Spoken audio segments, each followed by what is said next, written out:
KBS 1라디오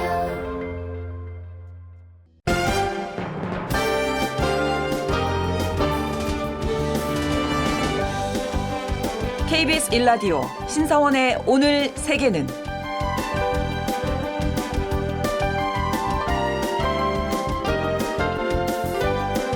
안녕하십니까. 아나운서 신성원입니다. 미국과 중국의 패권 경쟁이 치열한 가운데 미중 사이에서 독자 노선을 추구하는 나라들이 점점 존재감을 키우고 있습니다. 가장 주목받고 있는 나라 바로 인도죠. 경제적으로 군사적으로 중국을 견제할 수 있는 나라로 이미 많은 나라들 러브콜을 받고 있습니다. 그런가 하면 베트남, 튀르키예 같은 나라들도 강대국 사이에서 밀고 당기기를 하며 실리 외교를 펼치고 있다고 하는데요. 미중 사이에서 눈치 보지 않고 자신만의 길을 개척하는 나라들의 이야기, 잠시 후 반가운 이야기 손님과 함께하겠습니다. 9월 18일 수요일 KBS 1라디오 신성원의 오늘 세계는 지금 시작합니다.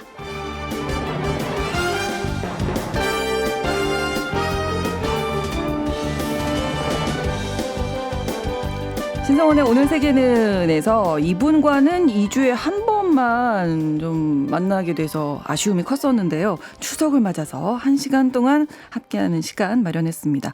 법무법인 율촌 최준영 전문위원 모셨습니다. 어서 오십시오. 네, 안녕하세요. 네, 뭐 추석은 연휴는 잘 보내고 계시죠? 이렇게 해서 마무리를 하는 거죠. 네, 예. 오늘 이제 드디어 마지막 날이 됐는데 네. 저는 참 좋습니다. 네. 예, 박사님 어쨌건 오늘 시간을 많이 주셨으니 예. 또 잘 해보겠습니다.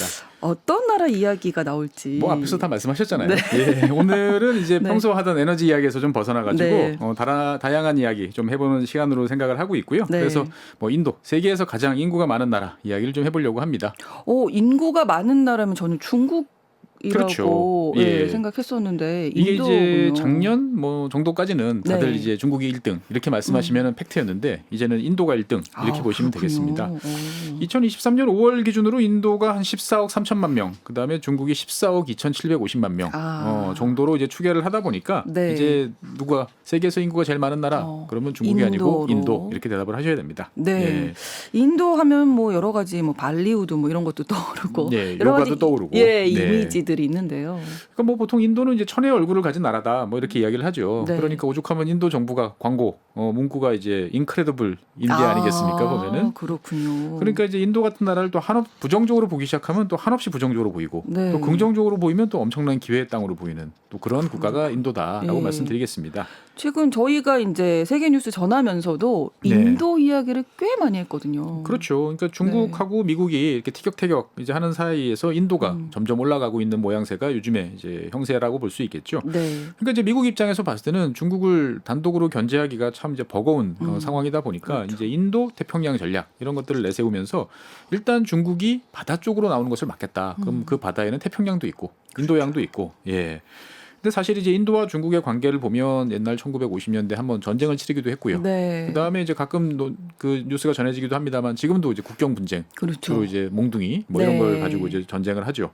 그러니까 국경 분쟁으로 인해서 충돌을 빚고 있다 보니까 뭐 미국을 중심으로 한 서방 국가 입장에서 봤을 때는 그래도 인구도 더 많고 뭔가 딱 중국이 바다로 나가는 인도양으로 나가는 길목을 차단하고 있는 네. 인도가 중국을 견제해줄 수 있는 최적의 선택이다라고 자꾸 생각을 하다 보니까 네. 인도의 중요성이 요즘에 많이 부각되는 것 같습니다. 그러다 보니 인도에 대한 러브콜도 많아지고 인도 이 모디 총리도 뭐 네. 환영을 좀 많이 받는 상황이죠. 그렇죠. 그러니까 모든 나라들이 인도와 잘 지내고 싶어하고 모디 총리하고 좋은 관계를 맺고 싶어합니다. 아마 유일한 예외라고 그러면은 이제 아주 앙숙인 파키스탄 네. 정도를 제외하고 나면 모두가 인도가 내 편이라면 참 얼마나 좋을까라고 생각을 하는 것 같아요. 그렇군요. 예, 그러니까 뭐 일단 인구 많죠. 그다음에 앞으로 그러니까 성장 잘할 것 같다라는 그렇죠. 생각도 들고 앞서 말씀드린 지정학적 입지도 좋고 그다음에 일단 서방 국가들 입장에서 봤을 때는 세계 최대 어쨌건 민주주의 국가입니다. 네. 그러니까 훨씬 편하게 좀 이야기를 할 수 있겠다라는 생각이 들고 네. 특히 미국 같은 경우는 이제 중국을 위한 견제라는 목적 때문에 인도에 공을 많이 들이고 있고요. 사실 미국에서 인도계, 인도 사람들의 영향력은 점점 커지고 있습니다. 예. 대표적으로 이제 IT 업계죠. 그렇죠. 예, IT 업계에서 인도계 미국인들이 차지하는 비중은 상당히 높다 보니까 네. 인도는 아까 말씀하신 것처럼 이제 눈치 보지 않고 네. 자기 하고 싶은 대로 인도한테 제일 좋은 방향으로 저벅저벅 걸어가고 있습니다. 아니 이게 국가 간 이야기가 아니더라도 나 하고 싶은 대로 눈치 보지 않고 하면 얼마나 좋을까요? 그렇죠. 근데 그러려면 이제 내 능력도 좋아야 네. 되지만 주변 상황이 좀 도와줘야 되겠죠. 맞습니다. 네. 네.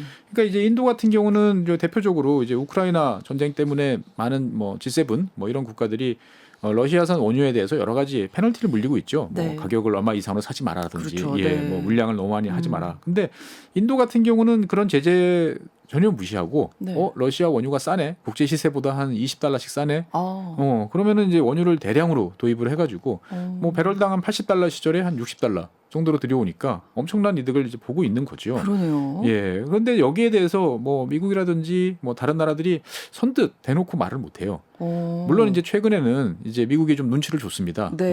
이제 적당히 좀 하시죠. 라고 하다 보니까 예. 이제 러시아산 원유 도입량을 이제 많이 줄이기는 했습니다만 네. 이게 다른 나라 같았으면은 뭐 제재 아니면 공식적인 압박 이렇게 됐을 텐데 그냥 슬쩍 옆구리 쿡 찔러주는 정도다 보니까 네. 어떻게 보면은 인도가 참 위상이 많이 올라갔다. 그러네요. 이렇게 볼 수 있는 것 같습니다. 네. 그리고 앞으로도 이제 엄청나게 성장할 것이다. 가능성이 있는 나라다. 이렇게 얘기들을 하잖아요. 네네. 정말 그렇게 보시나요? 그러니까 어떻게 보면은 우리나라 분들은 이제 과거에 중국 생각을 하면서 그렇죠. 비슷하지 않을까라고 네. 생각을 하는 건데요. 실제로 이제 인도는 뭐 전체 인구 중에서 젊은 사람, 경제 활동 인구라고 그러죠. 만 15세에서부터 만 뭐 65세, 60세 정도까지에 있는 이 경제 활동 인구 비중이 매우 높습니다. 네. 그러다 보니까 앞으로 이제 인구 배당 효과로 인해서 경제 성장을 계속 잘 이어나가지 않을까라고 생각이 되어지는데 네. 우리나라 같은 경우는 2024년 현재 전체 뭐 국민 평균 연령 따지면은 40대 중반 가까이 돼요. 그런데 인도 같은 경우는 27세입니다. 우리나라가 와. 1990년대 초반에 이제 30대 초반 이제 살짝 넘어가기 시작을 했거든요. 아, 정말 젊은 젊죠. 나라군요. 예. 오. 그러니까 전체 인구의 이제 한 47%가 25세 미만이에요. 아. 그러니까 우리처럼 고령화로 시달리는 나라 입장에서 봤을 때는 네. 미래가 창창해 보인다라고 좀 볼 수. 부럽기도 하고요. 그렇죠. 예. 그리고 이제 전체 인구가 14억인데 경제활동 인구가 10억 명 정도 돼요. 그러니까 내가 나가서 돈을 벌 수 있는 사람들이 한 10억 명 가까이 된다라고 하고 여기다 더해서 이제 우리나라 분들이 제일 부러워하시는 영어 구사 그렇죠. 영어 구사 능력까지 있다 보니까 네. 뭐 외국 기업들하고 어떤 비즈니스를 한다든지 뭐 여러 가지로 활동을 하는데 훨씬 편하겠다. 그러니까 인도의 경제 성장 전망은 매우 밝다라고 네. 이제 보여지는데 문제는 인도가 이제 독립한 이래 지금까지 네. 유달리 다른 나라에 비해서 이제 제조업이 좀 약해요. 아. 그래서 이 취약한 제조업이 현재 인도의 발목을 잡고 있다라고 이제 볼 수가 있겠습니다. 네. 근데 요 얘기 하기 전에 네. 그 인구 배당 효과 아까 말씀해 주셨잖아요. 네네. 요걸 한번 설명해 주시죠. 인구 배당 효과라는 것은 이제 인구 보너스 효과라고 이제 볼 수가 있는데요. 네. 원래 이제 인구가 피라미드형으로 태어나는 그렇죠. 사람 많고 점점 네. 줄어든다라고 그러면은 계속 어린 아이들이 많이 태어나잖아요. 그럼 그렇죠. 학교도 짓고 여러 가지 여기에 대해서 돈을 많이 써야 돼요. 근데 어느 순간 인구가 살짝 이제 태어나는 친구들이 줄어들기 시작을 합니다. 그러면 국가의 입장에서 봤을 때는 이제 그 태어나는 친구들한테 뭔가 돈을 더 쓰기보다는 경제 발전, 그 다음에 고등교육 이런데 이제 그 활동을 할 수 있고요. 네. 그에 비해서 아직 고령층은 낮아요. 그러니까 뭐 연금이라든지 이런 거에 대해서 네. 신경을 덜 써야 되는 거죠. 그러니까 경제 성장을 위해서 제일 좋은 인구의 어떤 형태가 됐을 때 네. 여러 가지로 이제 국가적으로 봤을 때 배당을 받는 것처럼 짭짤한 경제 성장의 효과를 누릴 수 있다. 그렇군요. 이걸 인구 배당 효과라고 그러는데 네. 우리나라 같은 경우는 사실 이제 인구 배당 효과가 이제 거의 이제 다 떨어져가는 상황이고 그렇죠. 인도 같은 경우는 아직 한참 기대를 더 할 수 있는 이제 그러한 상황입니다. 네. 그 인도가 이제 제조업을 발전시키기 못해서 지금 발목을 잡고 있다라고 아까 말씀해 주셨는데 왜 인도가 제조업을 예. 이렇게 발전시키지 못했을까요? 그러니까 사실 이제 우리나라도 그렇고 뭐 일본, 중국, 대만, 베트남, 뭐 방글라데시 다 이제 아시아 많은 국가들은 제일 많은 게 뭐죠? 제조업, 일단은 사람. 사람 머릿수가 많습니다. 네. 예. 그러니까 이제 노동력. 경제 개발을 시켜야겠다. 그러면은 일단 인건비가 저렴하다. 이거를 네. 최대한 맞아요. 활용해서 뭐 여러 가지 이제 산업을 발전시켜 왔는데 네. 뭐 대표적으로 이제 의료업이죠. 그렇죠. 예, 예. 다 사람 손이 필요한 맞아요. 것들이니까요. 네. 우리도 다 그래서 미싱 앞에서 열심히 일하셔 여기까지 왔는데 네. 근데 이런 산업들은 처음에 별거 아닌 것처럼 보이지만 어떻든 사람들한테 일자리를 만들어주고 또 그것이 시간이 지나면서 관련된 산업들이 점점 발전하면서 고도화되는 길을 쫙 걸어온 게 아시아 국가들의 공통점인데 네. 인도는 신기하게도 독립한 이후에 이런 이제 경공업 위주의 발전 전략보다는 처음서부터 중공업 위주로 가겠다라는 정책을 펼쳤습니다. 왜 그랬을까요? 그러니까 이제 이게 거슬러 올라가면 여러분들이 이제 위인전 근데 보시다 보면 빼놓지 않고 보시는 이제 네루. 네. 예. 이 인도에서는 이제 최초의 총리가 이제 네루였는데요. 네. 이 네루가 이제 첫 번째 총리가 되면서 이 과거에 낙후된 나라 여기서 완전히 차별된 한꺼번에 아. 새로운 나라로 이제 도약을 시키고 싶었던 거죠. 네. 그러다 보니까 이제 정부가 주도해서 대규모 음. 공장을 짓고 어떻게 보면 서방 국가들만 갖고 있는 그러한 이제 중화학 공업 이런 거를 통해 가지고 인도를 빠르게 이제 공업 국가로 만들고 싶었던 거죠. 그러다 보니까 없는 돈을 들여가지고 이제 중공업 뭐 비료 공장이라든지 철강 공장이라든지 이런 것들을 이제 건설은 했는데 네. 문제는 이제 경쟁력을 갖추기는 쉽지 않았던 이제 상황이죠. 그렇죠. 사실 더 큰 문제는 뭐냐면은 중공업은 사람이 많이 필요 없습니다. 네, 네. 예, 돈이 많이 그렇죠. 필요하지. 네, 예. 그렇죠.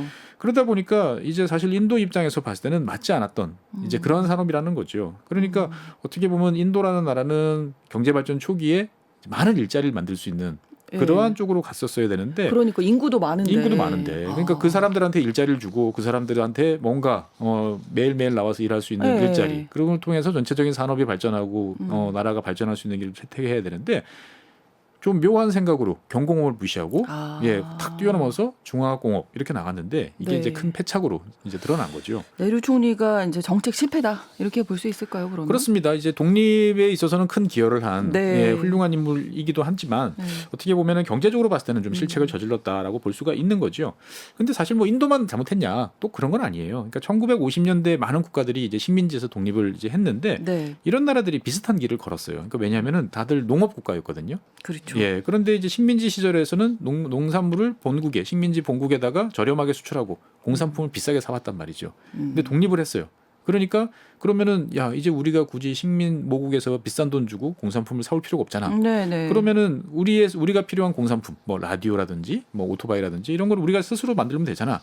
그래서 바로 이제 공업화를 시도하는 경우들이 되게 많아요. 예. 그런데 문제는 공업화가 쉬워 보이지만 막상 해보면 그러니까요. 쉬운 일이 아니고 예. 그 다음에 이제 개별 국가들은 사실 사이즈가 작았습니다. 그러다 보니까 수요는 또 얼마 안 되는데 기껏 공장 만들어 봐야 이게 원가도 안 나오는 그런 일들이 많다 보니까 예. 이런 공업화가 성공한 나라는 사실 별로 없었습니다. 그러니까 역사적으로 이제 인도가 중국에 좀 뒤처질 수밖에 없는 이런 배경이 있었네요. 그렇죠. 그러니까 네. 중국 같은 경우는 뭐 1980년대 정확히 말하면 이제 78년 이후로 이제 개혁 개방에 나서면서 네. 인도와는 상당히 다른 방식으로 발전을 시작을 하죠. 그러니까 한국하고 일본 이런 사례들을 중국이 열심히 연구를 한 거예요. 그렇죠. 그래서 외국 자본을 적극적으로 유치하고 무조건 수출을 최고. 수출을 통한 경제 발전. 네. 예. 그래서 일본이 했고 한국, 대만이 했던 그 경로를 중국은 그대로 따라 걸어왔던 거죠. 그러니까 한국, 중국, 일본은 똑같은 방식으로 성장을 그렇죠. 했는데 인도는 딴 길을 가려고 그러다가 시간을 많이 지체했다라고 이제 볼 수가 있고요. 다른 한편으로 보면 인도가 좀 뒤처져 있는 데는 교육과 관련된 사항도 좀 있어요. 그렇죠. 그러니까 일본 같은 경우는 20세기 초반서부터 벌써 초등교육이 모든 국민들한테 다 제공이 됐었고요. 우리나라 같은 경우도 1950년대, 60년대 그 가난한 시절에도 어떻게든 아이들은 다 학교에 배워야 최소한 한다. 초등학교는 다 보냈어요. 예, 맞아요. 그래서 학교에서 글도 배우고 기본적인 셈도 배우고 사실 이게 되게 중요한 게 공장에서 일을 하려면 그래도 뭔가 글을 읽을 수 있고 그렇죠. 네, 네. 위험이라고 써 있으면 네, 안 하면 네. 되잖아요. 네. 좀 그런 것들을 할 수 있고 규칙을 익혀야 되는 이게 사실 되게 중요한 일인데 인도 같은 경우는 신기할 정도로 이런 보편적인 초등교육, 대중교육 이런 데 대해서 좀 무관심했어요. 그러다 보니까 제조업을 하고 싶은데 인건비는 싸 보이지만 이 친구들을 공장에서 활용하기가 좀 어려운. 그러니까 좋은 인력을 확보하기가 좀 어려웠고요. 이게 인도에 어떻게 보면 발목을 많이 잡고 있다라고 볼 수 있습니다. 네. 근데 인도 천재들도 아까 IT 네. 미국에서 활동하고 있는 사람들 많다 많죠. 이 얘기해 주셨는데 교육열도 높다고 사실 지금은 알고 있는데 네. 처음엔 아니었었나 봐요. 그러니까 이제 인도 같은 경우는 교육률이 높긴 한데 네. 이게 이제 원체 사람들이 많다 보니까 네. 소수만 교육률이 높아도 전체적으로는 되게 높은 것처럼 좀 보여요. 차이가 있군요. 예, 그러니까 네. 인도에도 집단별로. 좋은 대학들은 많습니다. 네. 특히 이제 인도 공과대학으로 이제 번역되는 IIT라는 이 대학 같은 경우는 세계적인 천재들이 여기 들어가려면 정말 어마어마한 천재들입니다. 네. 들어가기도 힘들고 들어가면 엄청난 공부하는 것도 경쟁을 힘들고. 네. 그래서 이제 자기들의 능력을 온 세계로 펼치고 있는데 네. 국가 전체적으로 봤을 때는 이런 천재들도 필요하지만 그렇죠. 평균적인 사람들이 그렇죠. 어떻게 보면 잘 성장하는 게 중요한 거죠. 네, 근데 예를 네. 들면 제일 중요한 건 초등교육, 그렇죠. 그다음에 중학교, 고등학교 같은 중등교육인데 인도는 독립한 이래 지금까지도 사실 초등, 중등교육에 상당히 좀 무관심해요. 그래서 지금도 사실 국가 전체적인 예산을 보면 여기에 대한 투자가 좀 적습니다.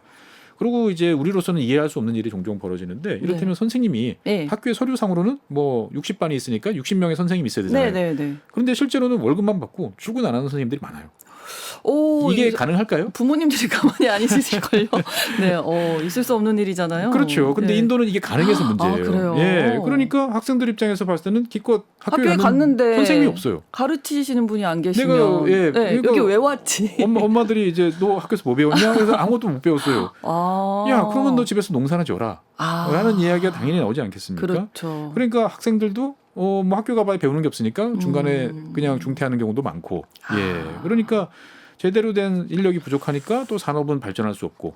그러니까 일자리는 없고. 그러네요. 예. 그런 이제 악순환이 계속 이제 반복이 되고 있는 거죠. 그러니까 네.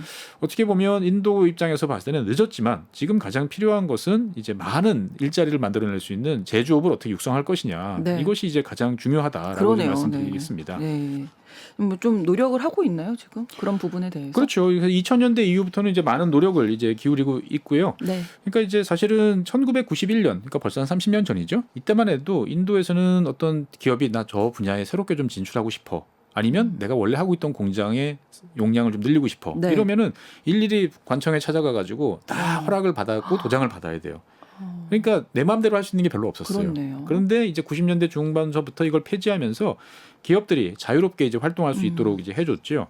그리고 이제 2000년대 중반서부터는 이제 중소기업 육성법 이런 거를 제정해서 많은 중소기업들이 이제 활동하기 편하게 해주었습니다.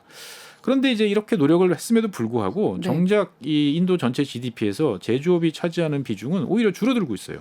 그러니까 2010년에는 전체 GDP에서 한 16.5%가 제조업이었는데 네. 지금 한 뭐 2011년 뭐 한 5, 6년 뭐 시간이 더 지나고 나니까 이제 14.1%로. 떨어졌네요. 예. 그러니까 인도 정부는 아니 우리가 열심히 지원해 준다고 하는데 왜 예, 비중이 예. 떨어져? 그러니까 상당히 당황하고 있는 거죠. 무슨 일이 있었던 건가요? 그러니까 사실 이제 제조업이라는 거는 대한민국은 제조업 사회니까 그렇죠. 누구든지 이제 제조업을 해야 된다고 생각하고 국가적으로도 제조업을 하면 도와주려고 노력을 하는데 네. 사실 제조업은 이제 돈도 많이 들어가지만 무엇보다도 시간이 많이 필요합니다. 일단 공장을 건설하고 네. 거기서 사람을 키워서 물건을 만들어내고 그렇죠. 예, 이것이 팔려 나갈 때까지. 그런데 인도에서는 이제 돈 많은 분들이 많은데 이런 분들이 가만 보니까 야, 제조업은 하려면 사람도 많이 써야 되고 여러 가지 경쟁도 치열한데 그거보다는 훨씬 쉽게 돈 벌 수 있는 금융업 또는 건설업 이런 것들 통하면 빠르게 돈 벌 수 있잖아. 네. 예, 라고 생각을 하는 거죠. 그러니까 경제가 성장하는 데 있어서 건설업이나 금융수업, 서비스업 이런 쪽이 먼저 빨리 성장을 하는 거예요. 그러니까 경제 사이즈는 커지는데 네. 제조업은 이제 뒤늦게 커지다 보니까 예. 제조업 비중이 감소하고 있는 거죠. 이거 어떻게 보면 기초를 마련하는 건데요. 그렇죠. 제조업이. 네. 그러니까 어떨 때 보면 경기가 좋을 때는 좋습니다. 예, 그런데 그렇죠. 문제는 뭐냐면 잘 아시는 것처럼 건설업이라는 거는 사이클이 되게 크지 않습니까? 맞습니다. 예, 좋을 때는 막 사람이 없어 네. 난리다가 좀 있으면 막 다들 실업자 되고. 맞아요. 예. 또 금융 같은 경우는 수익률은 높을지 모르지만 사실 사람이 별로 필요 없거든요. 컴퓨터하고 몇몇 똑똑한 사람들이 하는 일이니까요. 네. 그러다 보니까 인도는 이제 고질적인 실업난이 해소하지 이제 않고 있어서 이게 되게 문제였고 그래서 현재 모디 총리는 이제 이거를 취임한 이후부터 바꿔놓겠다라고 네. 그래가지고 이제 메이크 인 인디아 메이드 인 인디아 아니고 메이크 인 인디아 인디아. 라는 구호를 2014년부터 지금 10년 내리 계속 이제 강조하고 있습니다. 네, KBS 1라디오 신성원의 오늘 세계는 오늘 법무법인 율촌 최준영 전문위원과 함께 떠오르는 신흥강국 인도에 대한 이야기 나누고 있는데요. 자, 그러면 2014년부터 메이크 인 인디아가 돼서 좀 잘 성공하고 있나요? 그러니까 이제 메이크 인 인디아 뭐 들으면은 이제 뭔지 금방 아시겠죠. 예, 뭐 만들겠다, 제조하겠다. 인도에서 물건을 만드세요. 예. 예, 인도에서 제조업을 하세요라는 이제 이 구호고 특히 이제 이것은 이제 해외 투자자들한테 그렇죠. 이제 유치를 위한 구호인데 사실 이제 모디 총리 같은 경우는 총리 이전에 이제 구자라트라는 지역에 이제 주지사를 이제 역임을 했어요. 그랬군요. 근데 이제 뭐 여러 가지 이야기가 있습니다만 어쨌든 이제 친기업 정책을 통해 가지고 이제 그 구자라트 주 경제를 빠르게 성장시키는데 성공을 했고 네. 또 그 과정에서 일자리를 많이 만들어냈던 거죠. 사실 그래서 이제 총리가 된 거예요. 그러다 보니까 뭐 구자라트 주에서 했으면 인도 전체에서도 할 수 있지라고 생각을 하면서 인도를 이제 제조업 국가로 바꿔놓겠다. 라고 이제 하면서 이제 이런 구호를 내세웠습니다. 그래서 모디 총리의 이제 구상에 따르면 이제 제조업에서만 1억 개의 일자리를 만들어서 이제 어떻게 보면은 모든 국민들한테 특히 청년들한테 원하는 일자리를 만들어 주겠다. 라는 목표를 이제 제시를 했습니다. 성과가 있었어야 할 텐데요. 예, 그러니까 이제 인도 같은 경우는 이 일을 위해서 사실 여러 가지 많은 노력을 하고 있어요. 그러니까 대표적인 것을 이제 이야기를 해보면 이제 인도가 제일 하고 싶어하는 25개 업종을 딱 지정을 해가지고 이 분야에 투자하는 해외 기업에 대해서는 뭐 기본적으로 세금 감면, 그다음에 여기에 더해서 직접적으로 현금으로 보조금도 주고 있어요. 그러니까 대표적으로는 뭐 프로덕션 링크드 인센티브라고 그래서 그냥 네. PLI라고 영문자로 부르는데 이 PLI라는 제도가 있는데 예. 이거는 이제 인도에서 이제 물건을 만들잖아요. 네. 그러면 이제 팔려나간 금액이 있을 거 아닙니까? 예. 그러면 여기에 한 뭐 5% 내외, 4에서 한 6% 정도의 금액을 네. 국가가 현금으로 그냥 돌려주는 거예요. 와. 그러니까 유치하기 위해서. 그렇죠. 너희들이 오. 만약에 1,000억을 네. 여기서 들여서 했다. 그러면은 이제 한 50억 정도를 와. 국가가 그냥 이제 현금으로 보조해 주는 거죠. 보면은. 파격적인 정책을 펼쳤네요. 그렇습니다. 네. 그러니까 어떻게 보면 정말 그만큼 진심이다라고 이제 볼 네. 수가 있는 거고요. 그래서 이제 모든 업종이 해당되느냐? 또 그렇지는 않아요. 그러니까 인도 입장에서 봤을 때는 수출하기 좋거나 아니면 일자리를 많이 만들거나 이런 업종인데 주로 자동차 부품 또는 의류 그다음에 이제 뭐 냉장고 세탁기 같은 백색 가전 네. 그리고 이제 의료기기 최근 들어서 스마트폰까지 이제 한 13개 분야가 요 이제 혜택을 이제 받을 수가 있어요. 네. 그래서 이렇게 해서 이제 기업들을 유치를 하고 근데 막상 기업들이 들어와서 공장을 지으려고 하니까 제일 네. 어려운 점이 이제 땅을 잡기가 어려워요. 아. 예, 인도도 사람이 많고 그렇죠. 예, 내 땅을 소중하게 생각하는 사람들이 많다 보니까 네. 그래서 이제 토지 확보를 또 쉽게 해주는 여러 제도들도 또 만들고 있습니다. 그러다 보니까 이제 우리나라 같은 경우도 많이 기업들이 진출해 있어요. 네. 대표적으로 이제 현대자동차, 그다음에 기아자동차 같은 자동차 기업들도 가 있고요. 네. 그다음에 뭐 삼성전자, LG전자도 가 있고, 그다음에 뭐 여러 이제 많은 업체들이 가서 메이크 인 인디아 정책 이후로 본격적으로 진출을 하면서 네. 이제 투자를 하고 또 인도 정부가 기대한 이제 효과를 또 내주고 있는 건데 네. 문제는 이제 아쉬운 점이 좀 있는 것도 사실입니다. 어떤 점이 아쉬울까요? 그러니까 이제 인도 같은 경우는 14억 인구니까 네. 사실 얼핏 생각해 보면 야, 이 인도 인구만 대상으로 우리가 비즈니스를 해도 돈을 많이 그런 벌겠다. 얘기 많이 하죠. 네. 라고는 하는데 막상 이제 제조업을 하려면 이제 뭐 밸류 체인 또는 산업 생태계 이런 게 필요한 거죠. 나 혼자 잘해서는 되는 게 아니고 네. 도와줄 사람, 내 다음 단계 이런 게 필요한데 이게 이제 인건비를 이제 활용해서 뭔가 하려고 그러면 일단 조립이잖아요. 네. 예, 그럼 부품도 들어와야 되고 네네네. 원자재도 들어와야 되는데 정작 이제 이 산업 생태계가 잘 안 되다 보니까 원료라든지 중간재는 어쩔 수 없이 다른 나라에서 다 수입을 해봐야 되는 거죠. 아. 예, 이거는 이제 우리나라도 경험한 것처럼 우리나라 네. 같은 경우도 예전에 자동차를 수출하면 야, 한국에서 만들었지만 뭐 변속기, 뭐 엔진 이런 건 다 일본 거 맞아요. 들어왔잖아. 뭐 네. 이런 이야기를 많이 했지 않습니까? 네, 네. 근데 시간이 지나면 해결됐잖아요. 그렇죠. 예, 그러니까 이거는 사실 시간의 문제이긴 한데 예, 이게 이제 문제는 이제 이런 일을 잘 하려고 그러면 중요한 것은 뭐냐? 그러면 항구에서부터 이제 공장까지 이어지는 뭐 항구라든지 물류를 위한 뭐 네. 인프라. 그 다음에 이제 여러 가지들이 뭐 잘 돼 있어야 되는데 다 쉽지가 않은 거죠. 인프라는 좀 열악하고 땅 잡기도 쉽지 않고 그 다음에 그러네요. 사람은 많은데 네. 정작 인력 확보도 좀 쉽지 않은 이제 그런 문제들도 있어요.